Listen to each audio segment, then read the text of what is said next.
Hi, I'm Alia, and I'm going to read Near Unison with this plant in my face. Interpreter, I announce, entering the examination room. Sorry to keep you waiting. Oh, good, you're here, says Dr. Lichter, without looking up from the file in her lap. We got through most of it, but find out what Mrs. Magana wants to ask. I hang my purse on a hook beside the shrub's disposal box. Mother and patient sit on folding chairs against the window, striped in sunlight leaking through the blinds. ¿Cuál es su pregunta? I ask her. Mrs. Magana answers in Spanish, and I transform her words into English, almost without thinking, without analyzing. I assume her voice and mannerisms. We speak in near unison.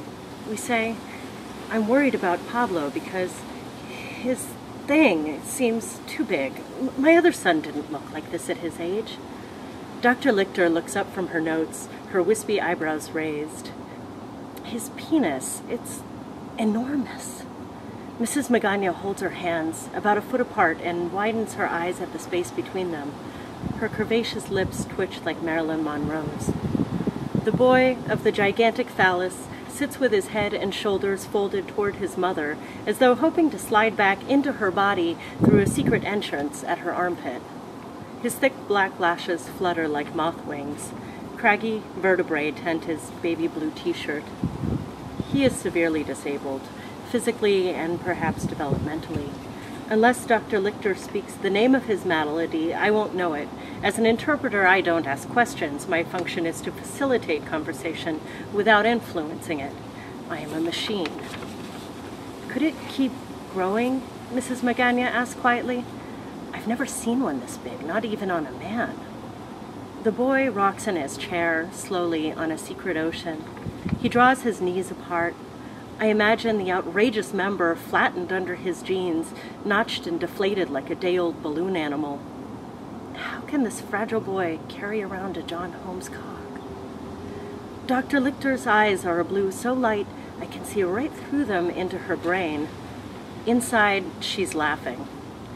I also find this one funny, which makes us both black-hearted. Has he begun to masturbate? Asked the doctor.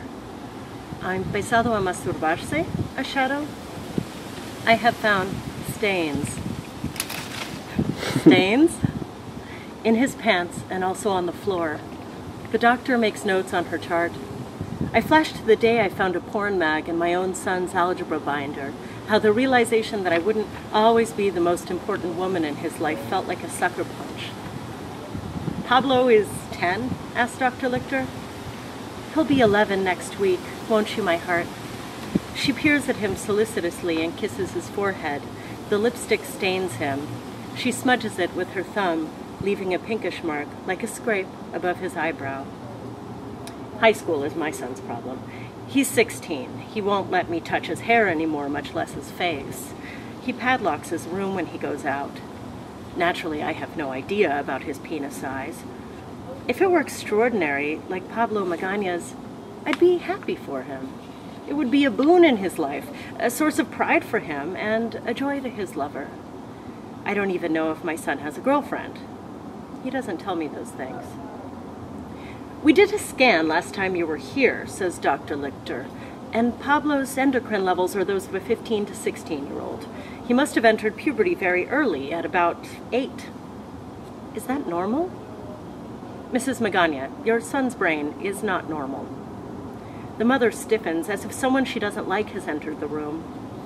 We did the scan to rule out the presence of a tumor on the pituitary gland. He could have a tumor? She pales.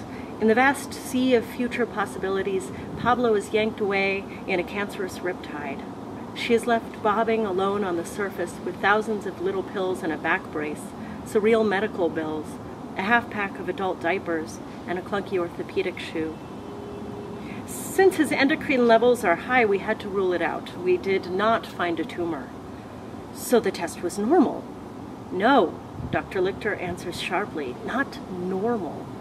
Tight little lines dance around her lips, and I realize that she's worn out from arguing with hopeful mothers.